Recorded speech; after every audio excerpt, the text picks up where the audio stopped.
പരിശുദ്ധാത്മാവേ എന്നിൽ വന്നു നിറയണമേ. പരിശുദ്ധാത്മാവേ കൃപ ചൊരിയണമേ. പരിശുദ്ധാത്മാവേ ശക്തി പകരണമേ. പരിശുദ്ധാത്മാവേ കൃപ ചൊരിയണമേ. പരിശുദ്ധാത്മാവേ ശക്തി പകരണമേ. നിത്യസ്തുതിക്കേറ്റവും യോഗ്യമായ പരിശുദ്ധ പരമ ദിവ്യകാരുണ്യത്തിന് എന്നേരവും ആരാധനയും സ്തുതിയും പുകഴ്ചയും ഉണ്ടായിരിക്കട്ടെ. നിത്യസ്തുതിക്കേറ്റവും യോഗ്യമായ പരിശുദ്ധ പരമ ദിവ്യകാരുണ്യത്തിന് എന്നേരവും ആരാധനയും സ്തുതിയും പുകഴ്ചയും ഉണ്ടായിരിക്കട്ടെ. നിത്യസ്തുതിക്കേറ്റവും യോഗ്യമായ പരിശുദ്ധ പരമ ദിവ്യകാരുണ്യത്തിന് എന്നേരവും ആരാധനയും സ്തുതിയും പുകഴ്ചയും ഉണ്ടായിരിക്കട്ടെ. സ്നേഹമുള്ളവരെ, നാം കൃപയുടെ സമയത്തിലേക്ക് പ്രവേശിക്കുകയാണ്. പിതാവായ ദൈവം നമ്മുടെ ഓരോരുത്തരുടെയും ജീവിതത്തിൽ അവിടുത്തെ കാരുണ്യം നിരന്തരം വർഷിച്ചു കൊണ്ടിരിക്കുമ്പോൾ കർത്താവിൻ്റെ സന്നിധിയിലേക്ക് കടന്നു വന്ന് നന്ദി പറയുവാൻ നാം എല്ലാവരും തന്നെ ബാധ്യസ്ഥനാണ്. ഇന്ന് ഈ തിരുമണിക്കൂറിൽ നാം ഓരോരുത്തരുമായിരിക്കുമ്പോൾ ദിവ്യകാരുണ്യനാഥൻ്റെ സന്നിധിയിലായിരുന്നു കൊണ്ട് നമുക്ക് നന്ദി പറയാം. അയോഗ്യരായ നമ്മുടെ ഓരോരുത്തരുടെയും ജീവിതത്തിലേക്ക് കർത്താവ് നൽകിയിട്ടുള്ള എല്ലാ കാരുണ്യത്തെയും ഓർത്ത്, അവിടുത്തെ അനന്തമായ സ്നേഹത്തെ ഓർത്ത്, അവിടുത്തെ നമ്മുടെ ജീവിതത്തിലേക്ക് വർഷിച്ച എല്ലാ കൃപകളെയും ഓർത്ത് നമുക്ക് പ്രത്യേകം നന്ദി അർപ്പിക്കാം. ആഗമനകാലം നമ്മുടെ ഓരോരുത്തരുടെയും ജീവിതത്തിൽ ഒത്തിരിയേറെ ഓർമ്മകൾ പുതുക്കാനുള്ള ഒരവസരം കൂടിയാണ്. എന്തുകൊണ്ടാണ് ഈ ആഗമനകാലം നമ്മുടെ ഓരോരുത്തരുടെയും ജീവിതത്തിൽ ഏറ്റവും പ്രധാനപ്പെട്ട ഒന്നായി മാറുന്നത് എന്ന് ചോദിച്ചു കഴിഞ്ഞാൽ, തീർച്ചയായും നമ്മളെല്ലാവരും ഈ ഒരു ആഗമനകാലം കർത്താവിൻ്റെ വരവിനെക്കുറിച്ചാണ് അനുസ്മരിക്കുക. രണ്ട് വരവ് ആണ് എപ്പോഴും നമ്മുടെ മുമ്പിലേക്ക് കടന്നു വരിക. ഒന്ന് യേശുവിൻ്റെ ജനനം, രണ്ടാമത്തേത് കർത്താവിൻ്റെ മഹത്വത്തോടെയുള്ള രണ്ടാം വരവ്. ഈ രണ്ട് വരവിനും നമ്മുടെ ഓരോരുത്തരുടെയും ജീവിതത്തിൽ ഒത്തിരിയേറെ പ്രാധാന്യമുണ്ട്. ഒരുപക്ഷേ പിതാവായ ദൈവവുമായി നമ്മളെ കൂടുതലായിട്ട് അടുപ്പിച്ചത് യേശുവിൻ്റെ ആദ്യത്തെ വരവായിരുന്നു. തൻ്റെ ജനനത്തിലൂടെ നമ്മളിൽ ഒരുവനായിട്ട് മാറിയ യേശുനാഥൻ പിന്നീട് തൻ്റെ ജീവിതത്തിലൂടെയാണ് ആ പിതാവിനെക്കുറിച്ച് നമുക്ക് വെളിപ്പെടുത്തി തരുന്നത്. യോഹന്നാൻ്റെ സുവിശേഷം 1-ാം അധ്യായം 18-ാം തിരുവചനത്തിൽ നാം ഇപ്രകാരമാണ് വായിക്കുന്നത്: ദൈവത്തെ ആരും ഒരിക്കലും കണ്ടിട്ടില്ല.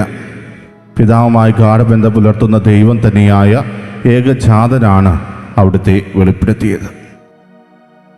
പ്രിയമുള്ളവരെ, ഒരു പിതാവിൻ്റെ സ്നേഹം എന്താണെന്ന് തിരിച്ചറിയുവാൻ പുത്രനായ ദൈവം തന്നെ ഈ ലോകത്തിലേക്ക് കടന്നു വന്നു. തൻ്റെ ജീവിതത്തിലൂടെ നിങ്ങൾ കാണുന്ന ദൈവത്തിൻ്റെ ചിത്രം ശരിയാണോ അല്ലയോ എന്ന് വിലയിരുത്തുവാൻ അവിടുന്ന് അവസരമൊരുക്കി. ദൈവത്താൽ തിരഞ്ഞെടുക്കപ്പെട്ട ജനതയാണ് ഇസ്രായേൽ ജനത. അവരുടെ ജീവിതത്തിൽ ദൈവവുമായി ഒത്തിരിയേറെ കണ്ടുമുട്ടലുകളുണ്ട്. പലതരത്തിലും അവർ ദൈവത്തെ അനുഭവിച്ചവരാണ്. എന്നാൽ പിന്നീട് പാപം ചെയ്ത് ആ ദൈവത്തിൻ്റെ സ്നേഹത്തിൽ നിന്നും നിരന്തരം അകന്നു പോകുന്നവരായിട്ട് അവർ മാറുകയാണ്. ഇസ്രായേൽ ജനതയെ സംബന്ധിച്ച് ഏറ്റവും ഭാഗ്യം ചെന്ന ഒരു ജനതയല്ലേ അവർ. കാരണം ദൈവം തന്നെ അവരുടെ ഇടയിലേക്ക് കടന്നു വന്ന് അവർക്ക് ആവശ്യമായതെല്ലാം നൽകി.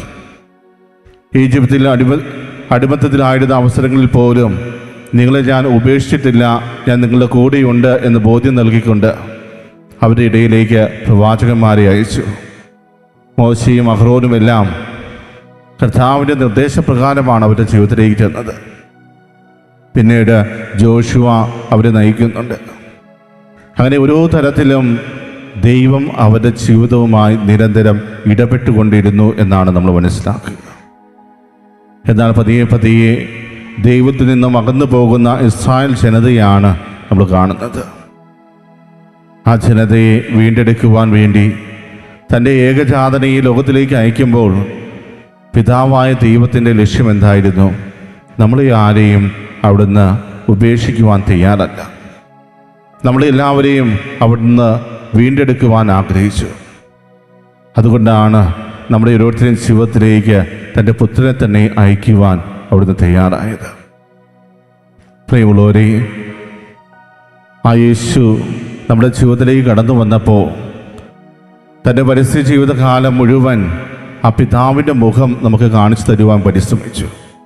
നമ്മുടെ ജീവിതത്തിൽ പിതാവ് എപ്രകാരമാണ് കടന്നു വന്ന് പ്രവർത്തിക്കുന്നത്, നിന്റെ ജീവിതത്തിൽ എന്താണ് പിതാവായ ദൈവം ആഗ്രഹിക്കുന്നത്, ഏതെല്ലാം രീതിയിലാണ് പിതാവ് നിന്റെ ജീവിതത്തിലേക്ക് കടന്നു വന്ന് പ്രവർത്തിക്കുന്നത്, നിന്റെ രോഗാവസ്ഥകളെ അവിടുന്ന് ഏറ്റെടുക്കുന്നത് എപ്രകാരമാണ്, നിന്റെ അസ്വസ്ഥതകൾ കർത്താവിൻ്റെ സന്നിധിയിൽ സ്വീകരിക്കപ്പെടുന്നത് എപ്രകാരമാണ്, നിന്നെ കർത്താവ് എപ്രകാരമാണ് നോക്കിക്കാണുന്നത്, ഇതെല്ലാം തൻ്റെ ജീവിതത്തിലൂടെ യേശുനാഥൻ വെളിപ്പെടുത്തി തന്നു. പിതാവായ ദൈവവുമായി ഗാഢബന്ധം പുലർത്തുന്ന ദൈവം തന്നെ ഏകജാതനാണ് അവിടുത്തെ വെളിപ്പെടുത്തിയത് എന്ന് വചനം പറയുമ്പോൾ പ്രിയമുള്ളവരെ, അത് അക്ഷരാർത്ഥത്തിൽ ശരിയായ ഒരു കാര്യമാണ്. തൻ്റെ ജീവിതത്തിലൂടെയാണ് അവിടുന്ന് ആ ദൈവത്തെ വെളിപ്പെടുത്തിയത്. അതുകൊണ്ടാണ് പിതാവായ ദൈവത്തെ ഞങ്ങൾക്ക് കാണിച്ചു തരണമേ എന്ന് ശിഷ്യന്മാർ ആവശ്യപ്പെട്ടപ്പോൾ എന്നെ കാണുന്നവൻ എൻ്റെ പിതാവിനെ കാണുന്നു എന്ന കർത്താവ് പറയുന്നത്. കാരണം തൻ്റെ ജീവിതം മുഴുവനുമായി പിതാവായ ദൈവത്തിൻ്റെ കരങ്ങളിലേക്ക് സമർപ്പിച്ചവനായിരുന്നു യേശുനാഥൻ. തൻ്റെ ജീവിതത്തിൽ സ്വന്തമായ ഒന്നുമില്ല, എല്ലാം പിതാവായ ദൈവത്തിൻ്റെ ഇഷ്ടപ്രകാരം മാത്രമാണ് എന്ന് കാണിച്ചു തന്നവൻ. പ്രിയമുള്ളവരെ, ആഗമനകാലത്തിൽ നമ്മൾ എപ്പോഴും അനുസ്മരിക്കുന്നതും ആ കർത്താവിൻ്റെ തിരുപ്പിറവിയെക്കുറിച്ചാണ്. ആ കർത്താവ് നമ്മുടെ ഓരോരുത്തരുടെയും ജീവിതത്തിലേക്ക് കടന്നു വന്നത് എന്തിനു വേണ്ടിയാണെന്നാണ് നമ്മൾ ചിന്തിക്കുന്നത്. അപ്പോൾ ആ പിതാവിൻ്റെ സ്നേഹം നമ്മുടെ പക്കലേക്ക് എത്തിച്ച യേശുനാഥൻ്റെ തിരുപ്പിറവിക്കായിട്ട് നമ്മൾ ഒരുങ്ങുമ്പോൾ എപ്രകാരമാണ് നമ്മൾ ഓരോരുത്തരും വീണ്ടും അവിടുത്തെ സ്വീകരിക്കേണ്ടത്? യഹൂദ ജനത രക്ഷകനെ അറിഞ്ഞിട്ടില്ലായിരുന്നു. എന്നാൽ നമ്മുടെ ജീവിതത്തിൽ നമ്മൾ ഓരോരുത്തരും രക്ഷകനെ അറിഞ്ഞവരാണ്. ആരാണ് വരാനിരുന്നവൻ എന്ന് തിരിച്ചറിഞ്ഞവരാണ് നമ്മൾ ഓരോരുത്തരും. യഹൂദരെ സംബന്ധിച്ച് അവരുടെ ഇടയിലേക്ക് കടന്നു വന്ന രക്ഷകനെ തിരിച്ചറിയാൻ അവർക്ക് സാധിക്കാതെ പോയി. അവന് വഴിയൊരുക്കുവാൻ വേണ്ടി കടന്നു വന്ന സ്നാപകയോഹന്നാൻ ഇതാണ് ദൈവത്തിൻ്റെ കുഞ്ഞാട് എന്ന് ചൂണ്ടിക്കാണിച്ചപ്പോഴും അത് തിരിച്ചറിയാൻ കഴിയാതെ അവനെതിരെ പൊരുത്തിയവരാണ് യഹൂദർ. അവരുടെ രക്ഷകനായിരുന്നു അവരുടെ മുമ്പിൽ ഉണ്ടായിരുന്നത്, പക്ഷേ തിരിച്ചറിയാൻ സാധിക്കാതെ പോയി. എന്നാൽ സ്നാപകയോഹന്നാൻ്റെ ശിഷ്യന്മാരായിരുന്നവർ രണ്ടുപേർ യേശുവിൻ്റെ പുറകെ പോകുന്നത് നമ്മൾ കാണുന്നുണ്ട്. അപ്പോൾ യേശുവിനെ തിരിച്ചറിഞ്ഞ വ്യക്തികളുമുണ്ട്, അതേസമയം തിരിച്ചറിയാൻ സാധിക്കാതെ പോയവരുമുണ്ടായിരുന്നു. എന്നാൽ നമ്മുടെ ജീവിതത്തിൽ ആ രക്ഷകനെ കൃത്യമായിട്ട് മനസ്സിലാക്കുവാനുള്ള ഒത്തിരിയേറെ അവസരങ്ങളുണ്ട്. ഇതെല്ലാം നമ്മുടെ ജീവിതത്തിൽ ലഭിച്ചിട്ട് നമ്മൾ എപ്രകാരമാണ് ഈ യേശുവിനെ മനസ്സിലാക്കുന്നത്? നമ്മുടെ ഓരോരുത്തരെയും പാപഭാരം ഏറ്റെടുത്തുകൊണ്ട് കാൽവരി മലയിൽ മരിച്ച ആ കർത്താവിനെ നമ്മൾ പ്രത്യേകമായിട്ട് അനുസ്മരിക്കുകയാണ്. ജനിച്ച നാൾ മുതൽ ആ മരണം വരെ അവൻ കടന്നുപോയ വേദനകളുണ്ട്, യാതനകളുണ്ട്, ഒത്തിരിയേറെ കഷ്ടപ്പാടുകളുണ്ട്. സ്വന്തം ജനം പോലും വെറുത്തുപോയ അവസരങ്ങളുണ്ട്. സ്വന്തം നാട്ടിൽ നിന്ന് പോലും പുറത്താക്കപ്പെട്ട നിമിഷങ്ങളുണ്ട്. പക്ഷെ അതെല്ലാം അവൻ ഏറ്റെടുത്തത്, അതെല്ലാം അവൻ അനുഭവിച്ചത് നമുക്കൊരോരുത്തർക്കും വേണ്ടിയാണ്. നമ്മളെ ഓരോരുത്തരെയും വീണ്ടെടുക്കുവാൻ ഇതെല്ലാം താൻ കടന്നു പോകേണ്ടിയിരിക്കുന്നു എന്ന പൂർണ്ണമായ ബോധ്യം യേശുവിനുണ്ടായിരുന്നു. പ്രിയമുള്ളവരെ, അതിനാൽ തൻ്റെ ജീവിതത്തിൻ്റെ അവസാന കാലഘട്ടത്തോട് അടുത്തപ്പോൾ യേശുനാഥൻ തൻ്റെ പ്രിയ ശിഷ്യന്മാരെ പഠിപ്പിക്കുന്ന വേളകളിലെല്ലാം നമുക്ക് കാണാൻ സാധിക്കും തൻ്റെ രണ്ടാമത്തെ വരവിനെക്കുറിച്ച് അവർക്ക് പൂർണ്ണമായ ബോധ്യം നൽകുന്ന കർത്താവിനെ. അവർക്കത് മനസ്സിലാക്കുവാൻ സാധിച്ചില്ല എങ്കിൽ കൂടി ഓരോ തവണയും തൻ്റെ പീഡാസഹനത്തെക്കുറിച്ച് തൻ്റെ ശിഷ്യന്മാരെ ബോധ്യപ്പെടുത്തുമ്പോൾ അതെപ്രകാരമാണ് സംഭവിക്കാൻ പോകുന്നത് എന്ന് അവരുടെ മുമ്പിൽ വെളിപ്പെടുത്തുമ്പോൾ എപ്പോഴും കർത്താവ് പറഞ്ഞിരുന്നത് ഒരേ ഒരു കാര്യമാണ്: നിങ്ങൾ ജാഗരൂകരായിരിക്കുക, സദാ പ്രാർത്ഥിക്കുന്നവരായി മാറുക. കർത്താവിൻ്റെ രണ്ടാമത്തെ വരവ് അത് ശക്തിയോടും മഹത്വത്തോടും കൂടെയുള്ള ഒന്നാണെന്ന് നിങ്ങൾ തിരിച്ചറിയുക എന്ന് തൻ്റെ ശിഷ്യന്മാരെ കൂടെ ഓർമ്മപ്പെടുത്തുന്ന കർത്താവിനെ നമുക്ക് കാണുവാൻ സാധിക്കും. പ്രിയമുള്ളവരെ, ഇതെല്ലാം തിരിച്ചറിയുന്ന നമ്മൾ ഓരോരുത്തരും ഈ ഒരു ക്രിസ്മസിന് വേണ്ടി ഒരുങ്ങുമ്പോൾ എപ്രകാരമാണ് നമ്മൾ ഒരുങ്ങുന്നത്? കർത്താവിനെ സ്വീകരിക്കുവാൻ എൻ്റെ ഹൃദയത്തെ തുറന്നിടുവാൻ ഞാൻ തയ്യാറാണോ? എൻ്റെ ജീവിതത്തിൽ എൻ്റെ കർത്താവിനാണോ ഞാൻ ഒന്നാം സ്ഥാനം കൊടുക്കുന്നത്? അതോ എൻ്റെ ജോലിക്കോ എൻ്റെ കൂട്ടുകാർക്കോ ഞാനായിരിക്കുന്ന സ്ഥാപനത്തിനോ എന്തിനാണ് നമ്മൾ കൂടുതൽ പ്രാധാന്യം കൽപ്പിക്കുക? പ്രിയമുള്ളവരെ, നമ്മുടെ ജീവിതത്തിൽ കർത്താവിന് ഒന്നാം സ്ഥാനം കൊടുക്കുമ്പോൾ അതിനു വേണ്ടി ഒത്തിരിയേറെ ത്യാഗങ്ങൾ നമ്മൾ ഏറ്റെടുക്കേണ്ടതായിട്ട് വരാം. നമുക്ക് ഇഷ്ടമായത് പലതും ഉപേക്ഷിക്കേണ്ടതായിട്ട് വരാം. അതെല്ലാം പൂർണ്ണ ഹൃദയത്തോടെ ചെയ്യുവാൻ നമുക്ക് സാധിക്കാറുണ്ടോ?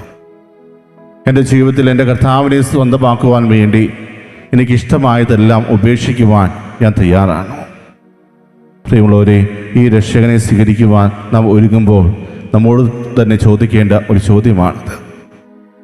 അതോടൊപ്പം തന്നെ എപ്രകാരമായിരിക്കാം ആ ക്രിസ്തുവിനെ ഞാൻ സ്വീകരിക്കേണ്ടത്? എൻ്റെ ജീവിതത്തിൽ ഞാൻ ഒരുക്കത്തോടെ എൻ്റെ ക്രിസ്തുവിനെ സ്വീകരിക്കണമെന്ന് ആഗ്രഹിക്കുമ്പോൾ എപ്രകാരമാണ് ആ ഒരുക്കത്തിലേക്ക് ഞാൻ കടന്നു വരേണ്ടത്? ആരാധനയിൽ പങ്കെടുത്തുകൊണ്ടും കർത്താവിൻ്റെ സന്നിധിയിൽ സമയം ചെലവഴിച്ചുകൊണ്ടും കൃത്യമായി ബൈബിൾ വായിച്ചുകൊണ്ടും സത്പ്രവർത്തികൾ ചെയ്തുകൊണ്ടുമെല്ലാം നമുക്ക് കർത്താവിനെ സ്വന്തമാക്കുവാൻ വേണ്ടി ഒരുങ്ങാൻ സാധിക്കും. ഇതെല്ലാം ചെയ്യുമ്പോൾ നമ്മൾ മനസ്സിൽ കുറിക്കേണ്ടത് ഒന്ന് മാത്രമാണ്: ഇത് എൻ്റെ മഹത്വത്തിന് വേണ്ടിയല്ല, എൻ്റെ കർത്താവിൻ്റെ മഹത്വത്തിന് വേണ്ടിയാണ് ഞാൻ ഇതെല്ലാം ചെയ്യുന്നത്. എന്നെ സ്വന്തമാക്കുവാൻ ആഗ്രഹിക്കുന്ന എൻ്റെ കർത്താവിന് വേണ്ടിയാണ് ഞാൻ ഇതെല്ലാം ചെയ്യുന്നത് എന്ന ബോധ്യം നമുക്കുണ്ടായിരിക്കണം. നമ്മുടെ ജീവിതത്തിൽ ഒരിക്കലും നമ്മുടെ തന്നെ വളർച്ച നമ്മൾ ആഗ്രഹിക്കരുത്. മറിച്ച് ഞാൻ വളരുന്നുണ്ടെങ്കിൽ അത് കർത്താവിൻ്റെ കൃപ കൊണ്ട് മാത്രമാണ് എന്ന പൂർണ്ണമായ ബോധ്യത്തിൽ കർത്താവിന് നന്ദി അർപ്പിച്ചുകൊണ്ട് നമുക്ക് മുന്നോട്ട് പോകുവാൻ സാധിക്കണം. പ്രിയമുള്ളവരെ, കർത്താവിൻ്റെ വരവിന് വേണ്ടി നമ്മൾ ഒരുങ്ങുമ്പോൾ നമ്മൾ തന്നെ പൂർണ്ണമായും കർത്താവിൻ്റെ കരങ്ങളിലേക്ക് സമർപ്പിച്ച് പ്രാർത്ഥിക്കാം. കർത്താവേ, അങ്ങയുടെ തിരുപ്പിറവിയും അങ്ങയുടെ രണ്ടാമത്തെ വരവും ഞങ്ങൾ അനുസ്മരിക്കുന്ന ഒരു കാലമാണിത്. കർത്താവേ, ഞങ്ങളുടെ ജീവിതത്തിൽ പൂർണ്ണമായ ഒരു ഒരുക്കമുണ്ടാകുന്നതിന് വേണ്ടി ഞങ്ങൾ പ്രാർത്ഥിക്കുന്നു. അങ്ങയുടെ വരവ് ഏത് നിമിഷം സംഭവിക്കാം എന്ന പോലെ പ്രതീക്ഷയോടെ പ്രത്യാശയോടെ അങ്ങയുടെ വരവിന് വേണ്ടി ഞങ്ങളെ തന്നെ ഒരുക്കുവാൻ ഞങ്ങൾ ആഗ്രഹിക്കുന്നു. കർത്താവേ, പലപ്പോഴും പല വിധത്തിലുള്ള സംശയങ്ങൾ ഞങ്ങളുടെ ജീവിതത്തിലേക്ക് കടന്നു വരാറുണ്ട്. ഞങ്ങളുടെ ജീവിതത്തിലെ ദുരന്തങ്ങളിൽ ഞങ്ങൾ പലപ്പോഴും അങ്ങയെ തള്ളിപ്പറഞ്ഞു പോയ നിമിഷങ്ങളുണ്ട്. എങ്കിലും അതെല്ലാം തെറ്റാണെന്ന് തിരിച്ചറിയുമ്പോൾ അനുതാപത്തോടെ അങ്ങയുടെ സന്നിധിയിലേക്ക് ഞങ്ങൾ ഓടി അണയുകയാണെങ്കിൽ ഞങ്ങൾക്ക് പൂർണ്ണമായ ഉറപ്പുണ്ട് അങ്ങ് ഞങ്ങളെ ഓരോരുത്തരെയും ചേർത്ത് പിടിക്കുമെന്ന്. ഈശോനാഥ, എത്ര വലിയ കരുണയാണ് നീ ഞങ്ങളുടെ ജീവിതത്തിലേക്ക് ചൊരിഞ്ഞുകൊണ്ടിരിക്കുന്നത്. പലപ്പോഴും ആ കാരുണ്യം ഏറ്റുവാങ്ങുവാൻ കഴിയാത്തവരാണ് ഞങ്ങൾ ഓരോരുത്തരും. അതിനുവേണ്ട യോഗ്യത പോലും ഇല്ലാത്തവരാണ് ഞങ്ങൾ ഓരോരുത്തരും. എങ്കിലും അങ്ങയുടെ അനന്തമായ സ്നേഹം ഞങ്ങളെ ഓരോരുത്തരെയും ഒരുമിച്ച് ചേർക്കുന്നു. ഞങ്ങളെ ഓരോരുത്തരെയും അങ്ങയുടെ പക്കലേക്ക് ആകർഷിക്കുന്നു. ഈശോനാഥ, എത്ര നന്ദി പറഞ്ഞാലും മതിയാവില്ല എന്ന് ഞങ്ങൾക്കറിയാം. എങ്കിലും ഞങ്ങളെ തന്നെ പൂർണ്ണമായും ഈ തിരുമണിക്കൂറിൽ അങ്ങയുടെ കരങ്ങളിലേക്ക് സമർപ്പിക്കുകയാണ്. ഒരിക്കൽ കൂടി അങ്ങയുടെ വരവിനെ ഞങ്ങൾ അനുസ്മരിക്കുമ്പോൾ കർത്താവേ, ആ വരവ് ഞങ്ങളുടെ ജീവിതത്തിൽ വലിയ അനുഭവമായിട്ട് മാറട്ടെ. ആ വരവ് ഞങ്ങളുടെ ജീവിതത്തിൽ വലിയ രൂപാന്തരം സംഭവിക്കുന്നതിന് ഇടവരുത്തട്ടെ. കർത്താവേ, ആ ഒരു കൃപ ഞങ്ങളുടെ ജീവിതത്തിലേക്ക് നീ നൽകണമെന്ന് ഞങ്ങൾ ഓരോരുത്തരും ആത്മാർത്ഥമായിട്ട് പ്രാർത്ഥിക്കുന്നു. നമ്മൾ ഓരോരുത്തരെയും അനുഗ്രഹിച്ച നല്ലവനായ തമ്പുരാന് നമുക്ക് പ്രത്യേകം നന്ദി അർപ്പിക്കാം. തൻ്റെ ജീവിതത്തിലൂടെ പുത്രനായ ദൈവം എപ്രകാരമാണോ പിതാവായ ദൈവത്തെ വെളിപ്പെടുത്തി തന്നത്, അതുപോലെ നമ്മുടെ ഓരോരുത്തരെയും ജീവിതത്തിലൂടെ ആ പിതാവിനെ മറ്റുള്ളവർക്ക് വെളിപ്പെടുത്തി കൊടുക്കുവാൻ നമുക്കും പരിശ്രമിക്കാം. ആ പിതാവിൻ്റെ സ്നേഹം എപ്രകാരമാണോ പുത്രനായ ദൈവം നമുക്ക് ഓരോരുത്തർക്കും പകർന്നു നൽകിയത്, അതുപോലെ നമുക്കും മറ്റുള്ളവർക്കായി പകർന്നു നൽകാം. ആ ഒരു കൃപയ്ക്ക് വേണ്ടി കർത്താവിൻ്റെ സന്നിധിയിൽ അപേക്ഷിച്ചുകൊണ്ട് ഈ നിമിഷം അവിടുത്തെ ആശീർവാദം നമുക്ക് ഏറ്റുവാങ്ങാം.